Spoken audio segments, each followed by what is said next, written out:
Hello बच्चों, आइए इस प्रश्न को पढ़ते हैं। तीन चालक प्लेटें जिनमें से प्रत्येक का क्षेत्रफल ए है, चित्रानुसार जुड़ी है। इस प्रकार बने दो संधारित्र श्रेणी क्रम में जुड़े हैं अथवा समांतर क्रम में। पहला प्रश्न ये है, बोला रहा है नेट धारिता सी का मान D1 D2 व ए के पदों में हमें ज्ञात करना है। ठीक है, दूसरा प्रश्न पढ़ते हैं। दूसरा प्रश्न बोला रहा है कि इनके बीच जो है प्लेट वो चलाई जा सकती है, अर्थात D1 व D2 के मान बदलने के लिए, जिससे कि नेट धारिता जो है सी वो बदली जा सके। बोला रहा है सी के न्यूनतम व महत्तम मान क्या है, और बोला गया कि यह मान लो कि प्लेटों की जो आकार है उसकी तुलना में D1 धन D2 जो है उसका मान बहुत कम है। यहाँ पे चित्र में दिया गया है हमें सारी चीजें। आइए इस प्रश्न की मुख्य अवधारणा की चर्चा करें। मुख्य अवधारणा, मान लीजिए आपके पास में दो संधारित्र है इस तरीके से, ये पहला संधारित्र है और एक और संधारित्र है इस तरीके से, और ये दोनों जो है समांतर क्रम में जुड़े हुए हैं। अगर ये C1 है और ये C2 है तो इनका जो तुल्य धारिता होगा, अगर उसको C बोले तो C का मान सीधे सीधे लिख सकते हैं C1 धन C2। पहली चीज आप ये समझे। अगर यही दोनों संधारित्र श्रेणी क्रम में जुड़े होते, मान लीजिए इस तरीके से, ये दो हो गया, ये C1 है और ये C2 है, तो इनका जो तुल्य धारिता होगा इस तरीके से, अगर उसको हम अब यहाँ पे C बोले तो C का मान लिखा जा सकता है C1 धन C2। तो ये दो चीजें समझ लें। एक और चीज यहाँ पे समझ लें, ये मान लीजिए ये कोई एक समांतर प्लेट संधारित्र है इस तरीके से, प्लेटों के बीच की दूरी मान लीजिए D है और प्लेटों का जो क्षेत्रफल है वो A है, बीच में निर्वात है। इस अवस्था में जो इसका तुल्य धारिता होगा उसको C अगर बोले तो वो हो जाएगा एप्सिलॉन नॉट A भागे D, जहां प्लेटों के बीच का जो माध्यम है वो यहाँ पे निर्वात है। तो यहाँ पे आपको व्यवस्था दी गई है सारी। देखिए ये वाला जो बिंदु है इसकी विभव जो V है, तो ये वाला जो प्लेट होगा इसका विभवांतर अथवा इसका विभव V होगा, इसको हम मान लेते हैं शून्य। अगर इसको हमने V माना तो ये शून्य हो जाएगा। इस अवस्था में इस प्लेट का जो विभव होगा वो शून्य हो जाएगा और इस प्लेट का भी विभव शून्य हो जाएगा। तो देखिए इस तरीके के प्रश्न को हल करने के लिए हम क्या करेंगे, एक तरफ ले लीजिए V और एक तरफ ले लीजिए शून्य विभव। उसके बाद V और शून्य के बीच में देख लीजिए कितने संधारित्र जुड़े हुए हैं। पहला तो आप देख सकते हैं कि ये पहला प्लेट, ये वाला पहला प्लेट और ये दूसरा प्लेट, इसका जो धारिता होगा उसको आप C1 बोल दीजिए, और फिर ये वाला जो प्लेट है और ये वाला जो प्लेट है इसके बीच की जो धारिता है उसको C2 बोल देते हैं। तो यहाँ पे आप देखोगे कि जो C1 है उसका मान लिखा जा सकता है, क्योंकि प्लेटों के बीच में निर्वात है, तो एप्सिलॉन नॉट क्षेत्रफल बोला गया है A भागे D1। वहीं C2 का मान लिख सकते हैं C2 बराबर एप्सिलॉन नॉट A भागे D2। और यहाँ पे देखोगे आप तो दोनों ही जो संधारित्र हैं यहाँ पे C1 और C2 दोनों ही शून्य V के बीच में जुड़े हुए हैं। तो यहाँ पे दोनों को जोड़ दीजिए इस तरीके से, C1 और C2 इस तरीके से, C1 C2। अब देख सकते हैं कि C1 C2 दोनों की परिता विभव जो है वो बराबर है, इसलिए यहाँ पे बोलेंगे कि जो धारिताएं हैं दोनों उनका तुल्य जो होगा उसको CEQ बोल दें अगर, तो वो हो जाएगा C1 धन C2 सीधे सीधे। तो CEQ का मान लिख सकते हैं C1 मतलब एप्सिलॉन नॉट A भागे D1, एक बटे D1 धन एक बटे D2 आ गया यहाँ पे। अब देखिए प्रश्न के प्रथम हिस्से में हमसे पूछा गया था कि इस प्रकार बने दो संधारित्र श्रेणी क्रम में जुड़े हैं अथवा समांतर क्रम में, तो यहाँ पे देख सकते हैं सीधे सीधे कि समांतर क्रम में जुड़े हुए हैं दोनों। फिर बोला गया कि जो नेट धारिता है C उसका मान D1 D2 और A के पदों में निकालना है। तो जो ये CEQ है यही तो C है, तो ये हो गया प्रथम भाग का उत्तर। अब हम चलते हैं प्रश्न के प्रथम दूसरे हिस्से पे। दूसरे हिस्से में बोला जा रहा है कि जो बीच वाली प्लेट है उसको चलाई जाए इस तरीके से कि D1 D2 बदल रहे हैं, अर्थात जो बीच वाली प्लेट है या तो उसको ऊपर ले जा रहे हैं या तो नीचे ले जा रहे हैं। मान लीजिए ये तीनों प्लेट है, तो जो बीच वाली प्लेट है उसको या तो ऊपर ले जा रहे हैं या तो नीचे ले आ रहे हैं। तो मान लीजिए उसको हम नीचे ले जाते हैं x दूरी से। तो देखिए यहाँ पे हम मान लीजिए प्लेट को x दूरी नीचे ले आए, तो जो ये वाली दूरी हो जाएगी अब, जो कि पहले D1 थी अब उसमें x जुड़ जाएगा।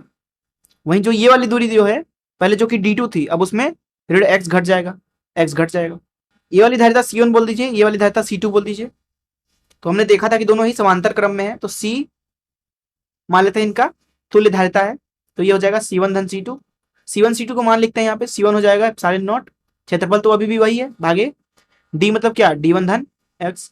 इस तरीके से C2 हो जाएगा एप्सिलॉन नॉट A भागे D2 ऋण x। इस अवस्था में C का मान लिखा जाएगा एप्सिलॉन नॉट A 1 भागे D1 धन x धन 1 भागे D2 ऋण x। तो यहां से C का मान मिलेगा एप्सिलॉन नॉट A गुड़े D1 धन x गुड़े D2 ऋण x और ऊपर आ जाएगा D1 धन D2 इस तरीके से।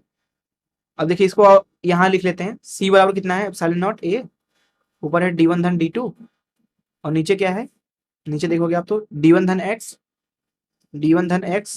गुणे D2 डेड X। अब देखिए हमें C का जो अधिकतम मान है वो निकालना है और न्यूनतम मान निकालना है। तो पहला बात कर लेते हैं अधिकतम मान की। अधिकतम, तो ध्यान से अगर आप देखो, अगर X जो है सीधे सीधे D2 हो जाए, इस अवस्था में जो C हो जाएगा वो क्या हो जाएगा, अनंत हो जाएगा, अर्थात बहुत बड़ा धारिता मिलेगा हमें। इससे बड़ा धारिता क्या ही मिल सकता है आपको। इसलिए जो C का अधिकतम मान है वो दरअसल अनंत आप बोल सकते हैं। यहां लिख देते हैं C का जो अधिकतम मान है, अधिकतम वो कितना है, अनंत है। और X का मान D2 क्यों रखा, क्योंकि देखिए C का मान अधिकतम तब होगा जब नीचे वाला जो है वो न्यूनतम हो। नीचे वाले का न्यूनतम मान कितना हो सकता है, 0 के बराबर। उस अवस्था में C जो है वो अधिकतम हो जाएगा। नीचे वाला ऋणात्मक कभी नहीं हो सकता, क्योंकि आप X कितना कम से कम कर सकते हो या कितना ज्यादा से ज्यादा कर सकते हो। कम से कम आप या 0 रखो X का मान, अधिक से अधिक कितना रखोगे आप, D2 अथवा D1। तो इस तरीके से हमें मिलेगा अधिकतम मान। अब हम बात करते हैं न्यूनतम मान की। न्यूनतम मान के लिए इधर लिखते हैं हम न्यूनतम मान। न्यूनतम, देखिए न्यूनतम मान के लिए हम क्या करेंगे, क्योंकि हमारे पास में C है एप्सिलॉन नॉट A D1 धन D2 भागे नीचे क्या है D1 धन X गुणे D2 ऋण X। ठीक है, अब देखो, देखिए जब C का मान आपको न्यूनतम चाहिए, न्यूनतम, उस अवस्था में जो ये नीचे वाला पद है उसका मान हमें क्या करना पड़ेगा, अधिकतम करना पड़ेगा। नीचे वाले पद को हम बड़ा X से दर्शा देते हैं, तो वो है D1 धन X गुणे D2 ऋण X।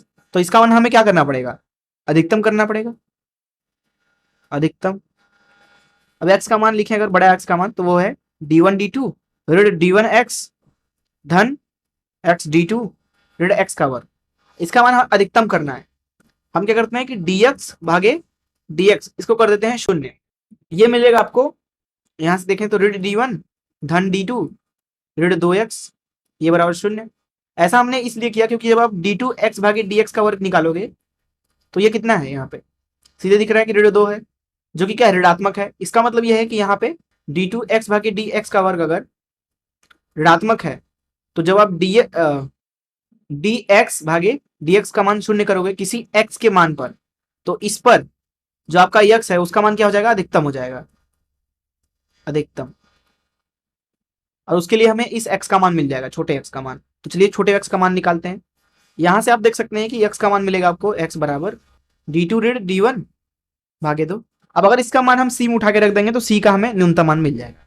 तो देखिए C का जो न्यूनतम मान मिलेगा, न्यूनतम मान ये मिल रहा है आपको एप्सिलॉन नॉट A गुणे D1 धन D2 भागे D1 धन X अभी रख देंगे, और क्या है D2 ऋण X, D2 ऋण X।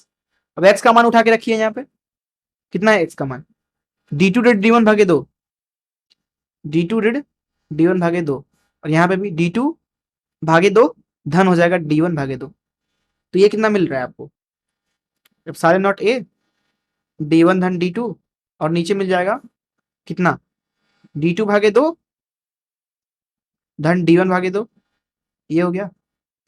और इसमें गुणा होगा D2 धन D1 भागे 2। तो यहां से मिल रहा है आपको C का न्यूनतम मान। न्यूनतम मान मिल रहा है कितना, एप्सिलॉन नॉट A D1 धन D2 ऊपर से कट जाएगा, ऊपर 4 आ जाएगा, नीचे आ जाएगा D1 धन D2। ये हो गया धारिता का न्यूनतम मान। और अधिकतम मान आप बोल सकते हो कि अनंत है या फिर बहुत बड़ा है। और फिर प्रश्न के प्रथम भाग का उत्तर भी हमने देखा। मैं आशा करता हूं कि आपको इस प्रश्न का हल जरूर समझ में आया होगा। धन्यवाद।